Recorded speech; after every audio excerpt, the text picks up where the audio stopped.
Hello students, कैसे हैं आप लोग। सीबीएसई का एग्जाम, बोर्ड एग्जाम बहुत नजदीक आता जा रहा है और बच्चे सबसे ज्यादा कंफ्यूज हो रहे हैं इंडियन इकोनॉमी में कि सर इंडियन इकोनॉमी में क्या क्या पढ़ना है।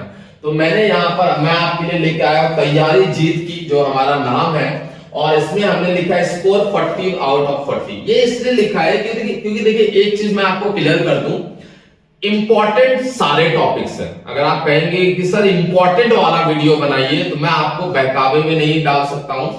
Every topic is important, right.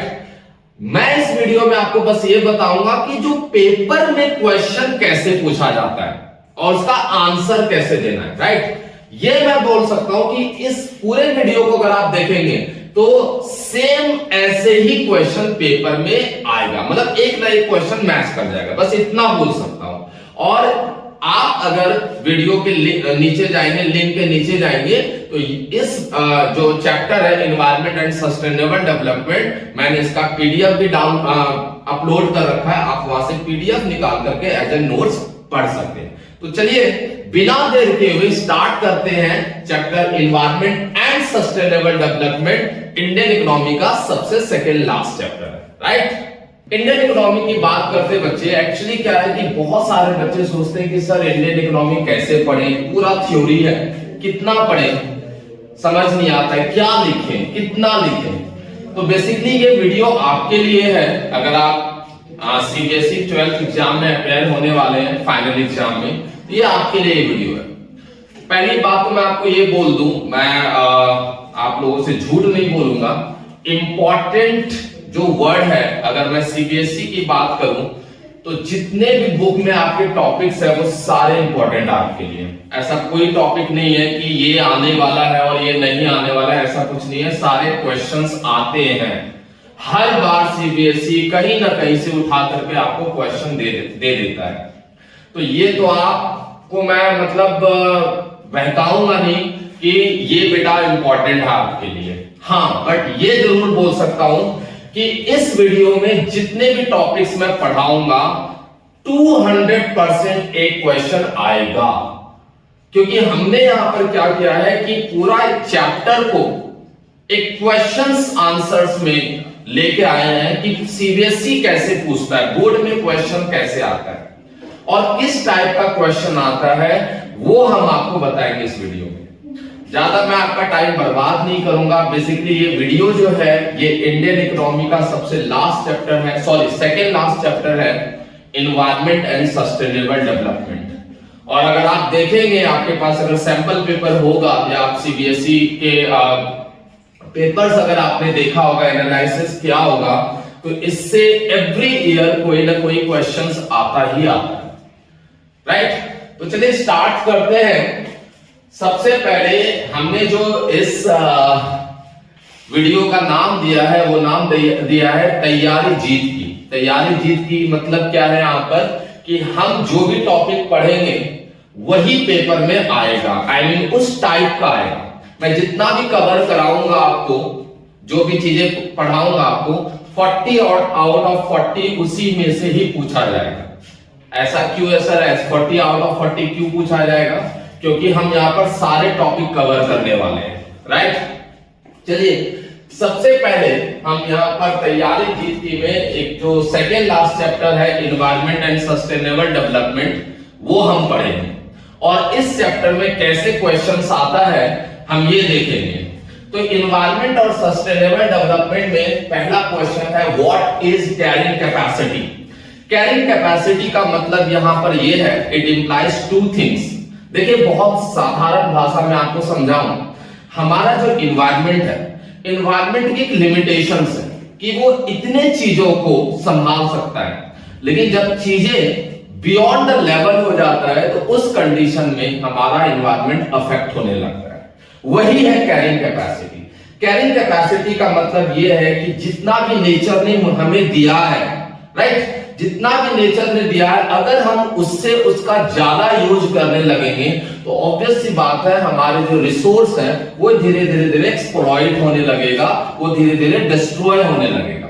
Okay, या नेचर की कैपेसिटी जितनी है एब्जॉर्ब करने की, वेस्ट को एब्जॉर्ब करने की, अगर हम उससे ज्यादा वेस्ट को एक्यूमुलेट करें तो ऑब्वियस सी बात है फिर वो नेचर एब्जॉर्ब नहीं कर पाएगा।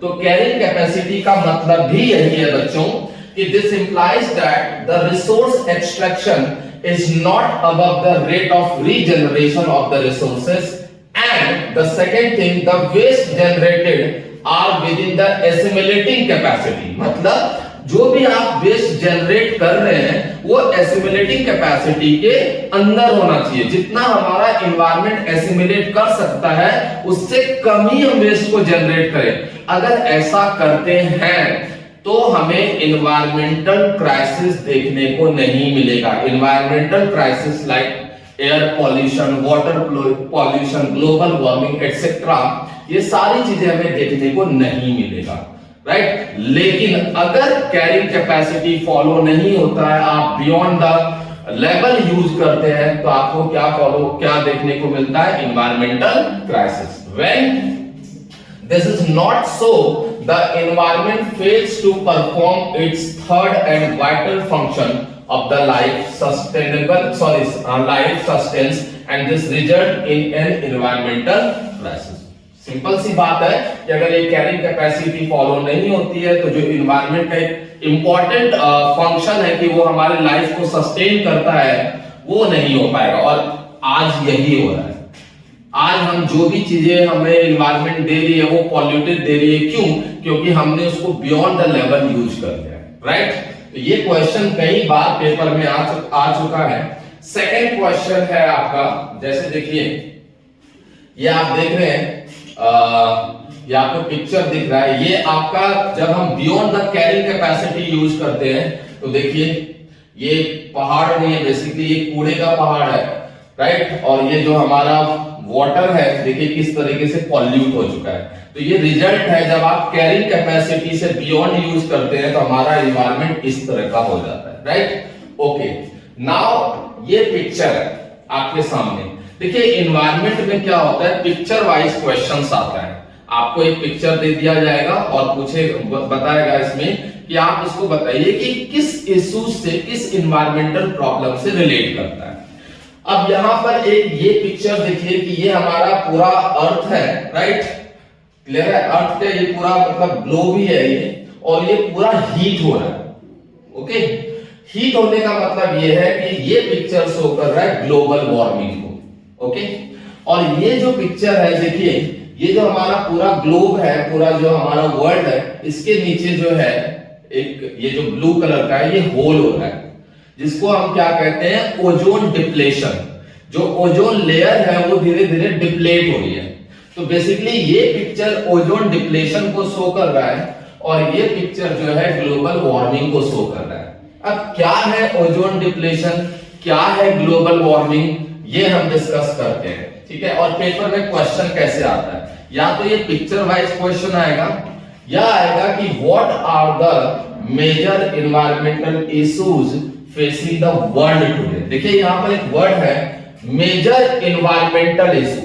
ये याद रखिएगा, अगर पेपर में आता है मेजर एनवायरमेंटल इश्यूज तो इसका मतलब दो ही है, ग्लोबल वार्मिंग और ओजोन डिप्लेशन।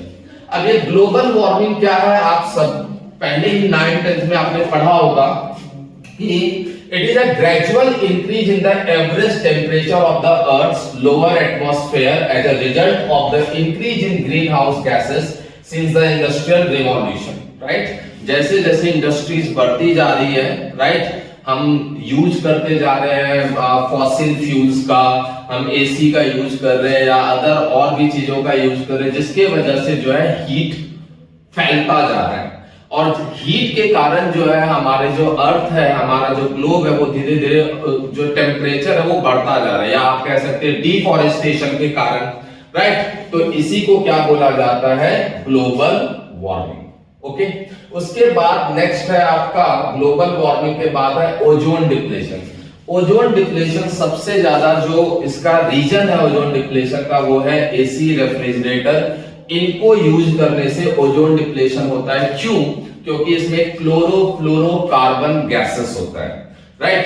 और इसके कारण ओजोन लेयर जो है वो धीरे धीरे डिप्लेट हो रहा है and that is called ozone depletion.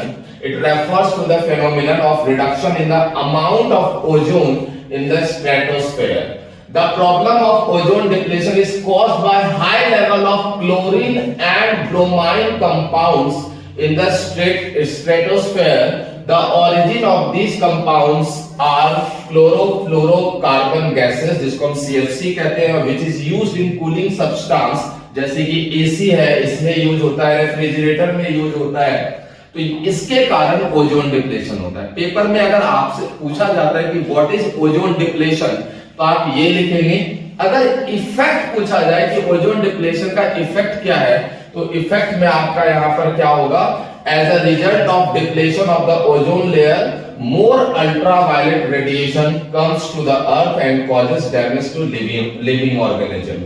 तो जो अभी हमारे मतलब कंट्री में जीव जंतु रहते हैं, अगर ओजोन डिप्लेट होता जाएगा तो इसके कारण ये धीरे धीरे खत्म होने लगेंगे। इसके कारण स्किन कैंसर भी हो सकता है, क्योंकि ओजोन लेयर अल्ट्रावायलेट रेडिएशन से हमें क्या करता है, प्रोटेक्ट करता है। और अगर ये धीरे धीरे डिप्लेट होगा तो डायरेक्ट वो अल्ट्रा जो वायलेट रेडिएशंस है वो हमारे फेस पे आएगा, और जिसके कारण स्किन कैंसर जैसी बीमारियां भी हो सकती है। तो ये सारा इफेक्ट है ओजोन डिप्लेशन का, राइट। अब नेक्स्ट क्वेश्चन है, ये क्वेश्चन कई बार पेपर में आया हुआ है, the opportunity cost of negative environmental impacts are high, defend और रिफ्यूट। देखो बच्चों, सबसे पहले अपॉर्चुनिटी कॉस्ट समझेंगे कि अपॉर्चुनिटी कॉस्ट क्या होता है। आप लोगों ने 11th क्लास में कॉस्ट चैप्टर में भी पढ़ा होगा।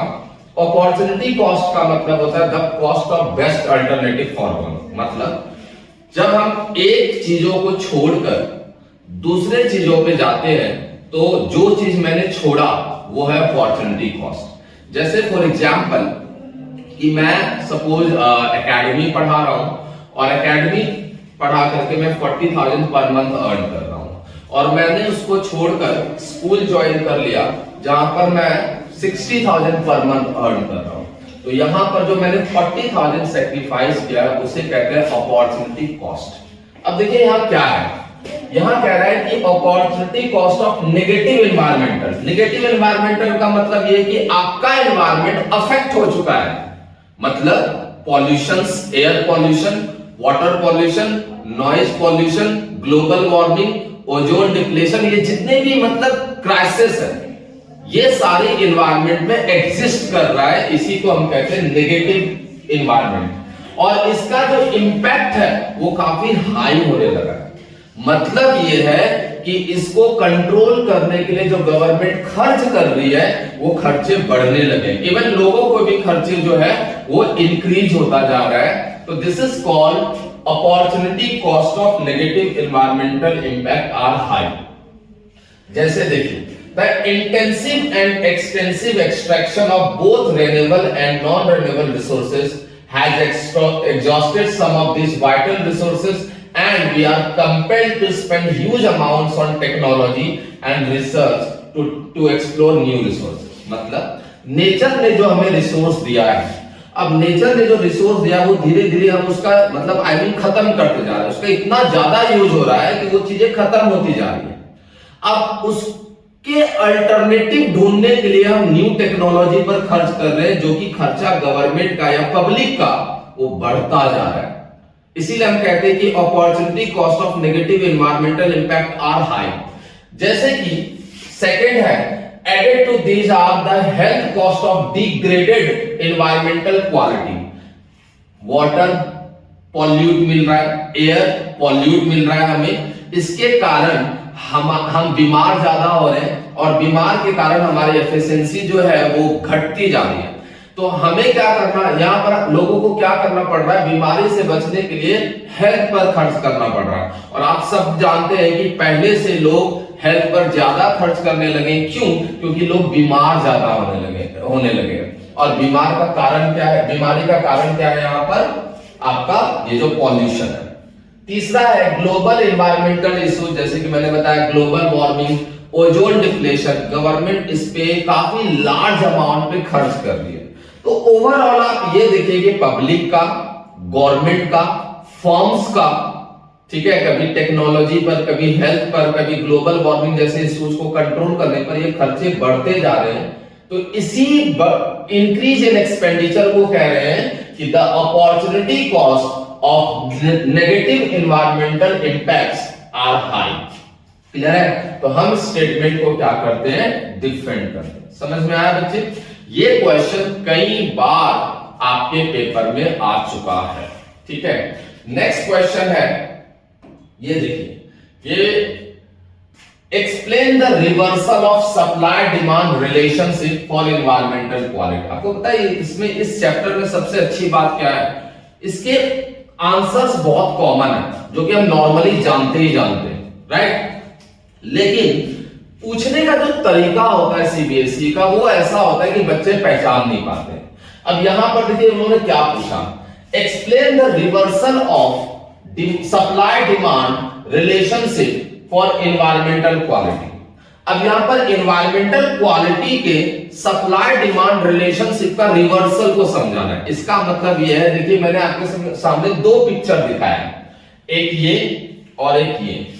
आप यहां देखिए कि पेड़ पौधे दिख रहे हैं आपके सामने, ठीक है, और यहां देखिए कि पेड़ पौधे तो हैं, साथ साथ यहां पर इंडस्ट्रीज भी है। क्या था कि जब सिविलाइजेशन स्टार्ट भी नहीं हुआ था, बिफोर सिविलाइजेशन की बात करें, या मैं मतलब 40-50 साल पहले की बात करूं, तो हमारी कंट्री की जो पॉपुलेशन थी वो इतनी हाई नहीं थी। तो लोग उस समय जितना यूज कर रहे थे नेचुरल रिसोर्स को, जितना हमारा नेचर दे रहा था, उससे हम कम यूज कर रहे थे, इसलिए हमें कोई प्रॉब्लम नहीं हो रहा था। वेस्ट जितना हमारा जो नेचर हमारा वेस्ट जितना एसिमिलेट कर सकता है, जितना एब्जॉर्ब कर सकता है, उससे कम ही हम वेस्ट को एक्यूमुलेट कर रहे थे। तो इसीलिए कोई भी इन्वायरमेंटल इश्यूज उस समय राइज नहीं हो रहा था, उसमें लाइफ हमारी बड़े आराम से चल रही थी। लेकिन इसीलिए उस समय क्या था कि उस समय demand of natural resources was much less than the supply of natural resources। ठीक है, पहले नेचुरल रिसोर्स का डिमांड बहुत कम था उसके सप्लाई से। धीरे धीरे इंडस्ट्रियलाइजेशन होता गया, धीरे धीरे अर्बनाइजेशन होता गया, लोगों ने अपने मतलब कंजम्पशन पैटर्न को बढ़ा दिया, अलग अलग चीजें यूज होने लगी।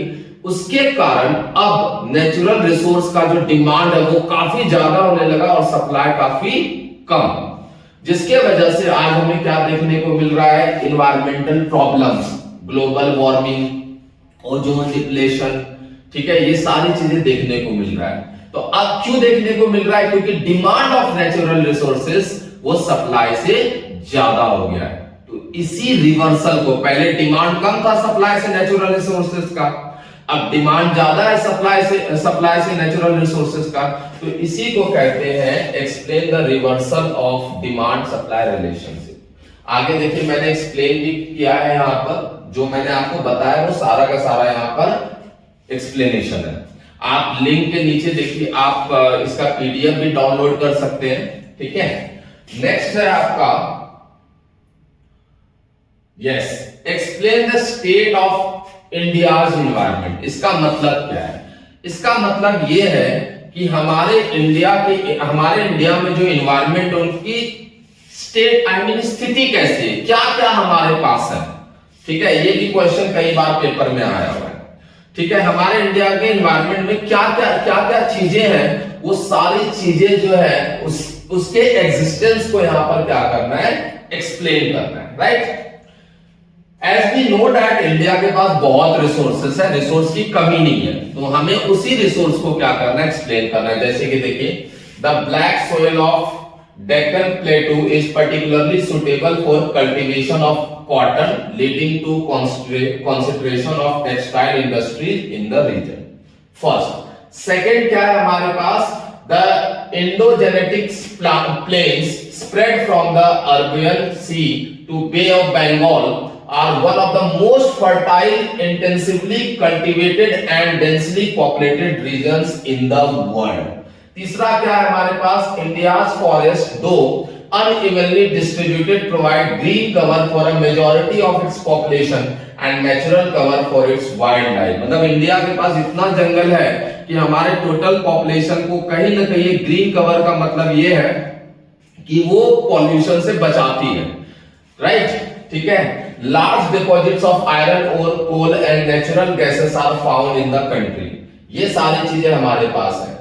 India accounts for nearly 8% of the world total iron ore reserve. World में जितना भी आयरन ओर है उसका टोटल का 8% किसके पास है? इंडिया के पास है। जैसे कि बॉक्साइट हो गया, कॉपर हो गया, क्रोमेट हो गया, diamonds, gold, lead, ignite, manganese, zinc, uranium etcetera. तो आप समझिए कि इंडिया के पास कितने सारे रिसोर्स हैं। तो इस क्वेश्चन में आपको बस यही बताना है कि इंडिया के पास रिसोर्स के फॉर्म में एनवायरनमेंट के पास क्या क्या चीजें हैं, तो ये सारी चीजें, राइट? ओके, नेक्स्ट क्वेश्चन है explain the concept of sustainable development. Sustainable development आपने 9th में भी, 8th में भी, 10th में भी पढ़ा होगा। वी ऑल नो दैट कि सस्टेनेबल डेवलपमेंट क्या होता है कि हम अपने प्रेजेंट रिसोर्सेस को ऐसे यूज करें जो कि फ्यूचर जनरेशन को बैड क्वालिटी का रिसोर्स ना मिले, या डिग्रेडेड रिसोर्स ना मिले, या कम रिसोर्स ना मिले, तो उसको हम कहते हैं सस्टेनेबल डेवलपमेंट। इसमें नया क्या चीजें आपको समझनी है। नई चीजें यहां पर ये है, आपको बताऊं,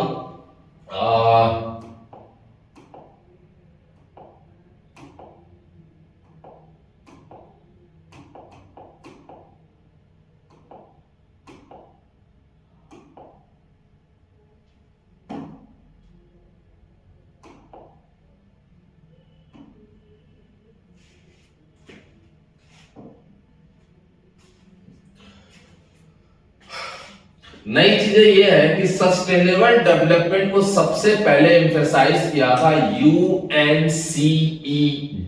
ये जरूर लर्न कीजिएगा, United Nations conference on environment and development. इन्होंने सबसे पहले सस्टेनेबल डेवलपमेंट को एम्फेसाइज किया था और इन्होंने डिफाइन किया था कि development that meets the needs of the present generation without compromising the ability of the future generation to meet their own needs। मतलब हम अपने प्रेजेंट जनरेशन को नीड कैसे पूरा करें बिना फ्यूचर जनरेशन को नीड के कॉम्प्रोमाइज करते हुए, that is called sustainable development, right? उसके बाद हमारे कंट्री में जो ब्रुनलैंड कमीशन है, उन्होंने डिफाइन किया था सस्टेनेबल डेवलपमेंट को। The Brundtland commission emphasise on protecting the future generation. This is in line with the argument of the environmentalists who emphasize that we have a moral obligation to hand over the planet Earth in the good order to the future generation. That is, the present generation should be bequeath a better environment to the future generation. At least we should leave to the next generation a stock of quality of life assets no less than what we have inherited. मतलब जो हमें मिला है पिछले वाले generation से, जितने हमें रिसोर्सेस मिले हैं, एटलीस्ट हम अपने रिसोर्सेस को ऐसे यूज करें कि जो आने वाला रिसोर्सेस है उसको हमसे कम ना मिले। ये किसने बोला था? ब्रुनलैंड कमीशन ने बोला था। तो ये ओवरऑल सस्टेनेबल डेवलपमेंट है। अब सस्टेनेबल डेवलपमेंट से क्वेश्चन कैसे आता है? एक तो व्हाट इज सस्टेनेबल डेवलपमेंट, दूसरा आता है कि सस्टेनेबल डेवलपमेंट को अचीव कैसे करें, how to achieve sustainable development, right? आपको मैं नेक्स्ट स्लाइड में दिखाता हूं। Yes, how to achieve sustainable development. ठीक है, तो सस्टेनेबल डेवलपमेंट को कैसे अचीव करें? जो हमारे पास जो कैरिंग कैपेसिटी है, पहले उसको फॉलो करना पड़ेगा। कैरिंग कैपेसिटी फॉलो करने का मतलब ये है कि हम उतना ही वेस्ट को एक्यूमुलेट करें जितना हमारा एनवायरनमेंट एसिमिलेट कर सकता है, एब्जॉर्ब कर सकता है। अगर आप उससे ज्यादा एक्यूमुलेट करेंगे तो ऑब्वियस सी बात है आप सस्टेनेबल डेवलपमेंट को फिर अचीव नहीं कर सकते, फिर तो प्रॉब्लम आएंगे, एनवायरमेंटल इश्यूज आएगा ही आएगा। दूसरा यह है कि technological progress should be input efficient not input consuming. मतलब जो भी हम टेक्नोलॉजी को यूज कर रहे हैं या जो भी एडवांस टेक्नोलॉजी को यूज कर रहे हैं तो वो इनपुट एफिशिएंट होना चाहिए। इनपुट एफिशिएंट का मतलब यह है कि कम से कम इनपुट को यूज करके ज्यादा से ज्यादा आउटपुट को हम प्रोड्यूस करें, राइट? ओके। थर्ड है renewable resource should be extracted on a sustainable basis, that is the rate of extraction should not be exceed the rate of regeneration। मतलब क्या है कि जो आपका renewable resource है जिसको आप दोबारा रिन्यू कर सकते हो, उसका यूज उतना ही करना चाहिए जितना आप रिन्यू कर सकते हो। आप अगर रिन्यू कर रहे कम और यूज कर रहे ज्यादा, वो धीरे धीरे खत्म हो जाएगा, फिर आने वाले जनरेशन को वो नहीं मिल पाएगा, right. For non-renewable resources, rate of depletion should not exceed the rate of creation of renewable resources substitute। जो non-renewable resources है जैसे कि पेट्रोल हो गया, डीजल हो गया, फॉसिल फ्यूल्स जिसको कहते हैं, तो इसका यूज भी उतना ही करना चाहिए जितना हम रेन्यूएबल रिसोर्सेज को सब्स्टिट्यूट कर पा रहे हैं, राइट। अदरवाइज ये भी धीरे धीरे क्या हो जाएगा, खत्म हो जाएगा। जो inefficiencies arising from pollution should be corrected. जो भी पॉल्यूशन के कारण जो प्रॉब्लम्स आ रही है, जैसे कि एयर पॉल्यूशन के कारण जो प्रॉब्लम्स आ रही है, वाटर पॉल्यूशन के कारण जो प्रॉब्लम्स आ रही है, उसे हमें क्या करना पड़ेगा, कंट्रोल करना पड़ेगा। और सबसे मेन बात, सस्टेनेबल डेवलपमेंट को अचीव करने के लिए पॉपुलेशन पे कंट्रोल करना पड़ेगा, ये सबसे मेन बात, राइट। तो ये कुछ आप कह सकते हैं कि फैक्टर्स है जिसके वजह से हम सस्टेनेबल डेवलपमेंट को अचीव कर सकते हैं। Now the last topic is कि व्हाट आर द स्ट्रेटेजी। बच्चे कंफ्यूज हो जाते हैं। देखिए, अचीवमेंट अलग है, not achievement, how to achieve sustainable development ये अलग है, and what are the strategy of sustainable development ये अलग है। अगर आप दोनों को मिक्स करके लिखेंगे वो फिर गलत हो जाएगा, राइट। तो अगर हम स्ट्रेटेजी की बात करें तो सस्टेनेबल डेवलपमेंट का स्ट्रेटेजी क्या है, तो हम पहले use of non conventional source of energy. Non conventional जो हमारे मॉडर्न सोर्स ऑफ एनर्जी है, जैसे कि आपका सोलर पावर हो गया, जैसे बायोगैस हो गया, जो लोग अभी नहीं जान रहे, इनको ज्यादा से ज्यादा यूज करें। एलपीजी, गोबर गैस, रूरल एरिया में इनका ज्यादा यूज करें। अर्बन एरिया में जो है सीएनजी या पीएनजी इसका यूज करें, क्योंकि ये क्लीनर फ्यूल्स माने जाते हैं, राइट। विंड पावर का हम यूज करें रादर देन जो हम थर्मल पावर यूज कर रहे हैं या हाइड्रो पावर यूज कर रहे हैं, उसके वजह से पॉल्यूशन फैलता जा रहा है। तो उसके सब्स्टिट्यूट में हमें क्या यूज करना चाहिए, विंड पावर यूज करना चाहिए। मिनी हाइडल प्लांट्स आपने देखा होगा, कई माउंटेन जहां जो माउंटेन्स एरिया है तो वहां पर फास्ट फ्लो रिवर होता है। तो फास्ट फ्लो रिवर में हम क्या कर सकते हैं, मिनी हाइडल प्लांट्स जो है इंस्टॉल करके एक पूरे गांव को इलेक्ट्रिसिटी प्रोवाइड कर सकते हैं। तो इसको इंस्टॉल करें। ट्रेडिशनल नॉलेज एंड प्रैक्टिसेस, जैसे कि पुराने लोग आयुर्वेदिक उपचार करते थे, ट्रीटमेंट करते थे, जैसे कि Ayush, A for Ayurveda, Y for yoga, U for यूनानी, S फॉर सिद्धा, H फॉर होम्योपैथी। तो इन सब जो है चीजों का यूज करें ट्रीटमेंट के लिए। इससे ना तो पॉल्यूशन होगा और इससे हमारा हेल्थ भी सही रहता है, ओके। बायो कंपोस्टिंग, अगर आप फॉर एग्जांपल खेती बाड़ी कर रहे हैं तो वहां पर केमिकल फर्टिलाइजर्स की जगह हमें क्या यूज करना चाहिए, बायो कंपोस्ट यूज करना चाहिए, जो किससे बनता है, गोबर से बनता है, या जो एनिमल वगैरह डेथ हो जाता है उनको हम लैंड में क्या करते हैं, रख देते हैं, तो वहीं पर बायो कंपोस्ट बनना स्टार्ट हो जाता है।